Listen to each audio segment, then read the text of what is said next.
আসসালামু আলাইকুম। আজকে হচ্ছে উচ্চতর গণিত এর সপ্তম অধ্যায়ের 4 দাগ করব আমরা, যেটা আছে অসীম ধারা। এই অসীম ধারার সপ্তম অধ্যায়ের 4 দাগ। এই দাগে বলছে যে প্রদত্ত অনুক্রমের দশম পদ আর 15তম পদ এবং r-তম পদ নির্ণয় করো। এখানে 5টি অঙ্ক আছে। আমরা ধারাবাহিকভাবে দেখি যে 5টি অঙ্ক কতটা ইজি, কতটা সহজ আর কতটা আকর্ষণীয় ভাবে একটা স্টুডেন্টের ব্রেনে ঢোকানো যায়। আমরা সেই কাজটি করছি। আমরা জাদুর মতো করে একটা স্টুডেন্টের মগজের মধ্যে অঙ্কটা ঢুকিয়ে দেওয়ার সর্বোচ্চ চেষ্টা করে যাচ্ছি ইনশাআল্লাহ। আজকে আমরা দেখব যে এই অঙ্কটি কত সহজ আকৃতিতে একটা স্টুডেন্টকে বোঝানো যায়। এখানে আছে 2, 4, 6, 8, 10 এবং 12 এই অঙ্কটি আছে। এখান থেকে আমরা দশম পদ বের করব, 15তম পদ বের করব, r-তম পদ বের করব। তাহলে আমরা প্রথমে এখানে লিখব যে পদ। এখান থেকে লিখব আমরা যে প্রথম পদ a সমান সমান প্রথমে যে সংখ্যাটি থাকবে সেটি আমরা এখানে বসাই দেব 2। এরপরে আমরা লিখব যে সাধারণ অন্তর। এখানে হচ্ছে আমরা লিখব সাধারণ অন্তর, এটাকে d দ্বারা প্রকাশ করা হয়। সাধারণ অন্তর মানে হলো যে দ্বিতীয় পদ বা হলো বিয়োগ হলো প্রথম পদ, অথবা আমরা লিখতে পারি যে যে কোনো পদ মাইনাস পূর্ববর্তী পদ, এরকম ভাবে আমরা লিখতে পারবো। তাহলে যে কোনো পদ বলতে এখানে আছে 6, তাহলে এখানে 6 মাইনাস তার আগের পদ, পূর্ববর্তী পদ মানে আগের পদ। তাহলে 6 থেকে যদি আমি 2 বাদ দিই, ওই সরি এখানে আছে 4 থেকে যদি আমি 2 বাদ দিই 2 হবে।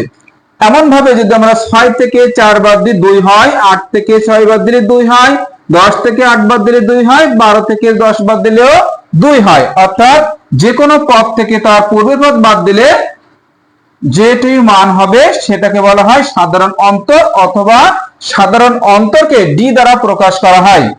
এখন আমরা আসব দশম পদ নির্ণয় করো। তাহলে আমরা লিখব যে অনুক্রম, এটাকে প্রকাশ করা হয় un দ্বারা। এটা সূত্র হলো a plus n minus on d। এখন বলছে দশম পদ নির্ণয় করো, তাহলে u আর এই n এর জায়গায় হয়ে যাবে 10। তাহলে এর মান হচ্ছে 2, এখানে বসাই দিলাম। n এর মান হচ্ছে 10 মাইনাস অন, d এর মান হলো 2। তাহলে এখানে 2 যোগ 10 থেকে 1 বাদ দিলে হয় 9, 9 দুগুণ এখানে 18, তাহলে হবে 18 আর 2 20। ঠিক একই ভাবে যদি আমরা 15তম পদ বের করি তাহলে আমরা লিখতে পারি u15। তাহলে এর এখানে আমরা লিখতে পারবো a প্লাস এখানে 15 মাইনাস অন আর এখানে d। তাহলে এর মান হলো 2 আর 15 থেকে 1 বাদ দিলে 14 আর d এর মান হলো 2। তাহলে 2 যোগ 14 দুগুণ 28, তাহলে এটা আমরা লিখতে পারবো 30। ঠিক একই রকম ভাবে যদি আমরা লিখি r-তম পদ, তার মানে ur, তাহলে a plus r minus on d। তাহলে d এর মান হচ্ছে, d টা রেখে রাখলাম, এর মান হচ্ছে 2 এরকম দিলাম, r এর মান হচ্ছে নেই, তাহলে r মাইনাস হচ্ছে অন আর এর মান হচ্ছে 2। তাহলে এখানে 2 প্লাস 2 এর সাথে r গুণ করলে 2r হয়, আর 2 কে 2 হয়, 2 আর 2 কেটে গেল, তাহলে 2r হয়। এভাবে আমরা কিন্তু দশম পদ বের করলাম, 15তম পদ বের করলাম, r-তম পদ বের করলাম। এভাবে আমরা কিন্তু ক দাগটির সমাধান করে দিতে পারলাম। ঠিক একই ভাবে যদি আমরা খ দাগের অঙ্কটিতে আসি, তাহলে আমাদের খ দাগের অঙ্কটিতে বলা আছে n-তম পদ দেওয়া আছে। তাহলে এখানে আমরা লিখতে পারবো খ দাগ n-তম পদ। n-তম পদ আছে কিন্তু এখানে 1 n প্লাস n প্লাস 1 এরকমটি আছে। তাহলে এটাকেও প্রকাশ করব আমরা হলো un দ্বারা। এবার এখানে যদি দশম পদ বের করি তাহলে u10 দেব। তাহলে 1 আর n এর এখানে হবে 10 আর এখানে 10 প্লাস 1, তাহলে 1 আর এখানে 10 আর 1 11, 11 10 কে 110, তাহলে এটা হচ্ছে 10তম পদ। ঠিক একই ভাবে যদি আমি এখানে 15তম পদ বের করি তাহলে 1 এখানে 15 আর 15 যোগ কিন্তু 1, তাহলে এখানে 1 15 1 কিন্তু 16, 16 আর 15 গুণ করলে কত হয়? তাহলে আমরা একটু গুণ করে নেব যে 15 আর 16 গুণ করলে 240, তাহলে আমরা হচ্ছে 15 আর 16 গুণ করলে 240 হয়। ঠিক একই ভাবে আমরা ইউ আর তম পদ বের করব। এখানে 1 আর এখানে ছিল আমাদের n, n এর জায়গায় আমরা r দেব, আর এখানে r প্লাস 1। ঠিক আমরা এটা এভাবে রেখে দিতে পারি, অথবা যদি আমরা গুণ করে দিই তাহলে আর আর গুণ করলে আর স্কয়ার প্লাস আর একটা আর, এরকম ভাবে রাখতে পারি, আবার এভাবে রাখতে পারি। ঠিক একই ভাবে আমরা কিন্তু এই অঙ্কটি করতে পারলাম। এবার একটা আমরা ব্যতিক্রম ধর্ম অঙ্ক করব, সেটা হলো গ এর দাগ। তাহলে এখানে গ দাগে বলছে আমাদের যে 0, এখানে আছে কিন্তু 0 1 0 1, তারপরে 0, তারপরে 1।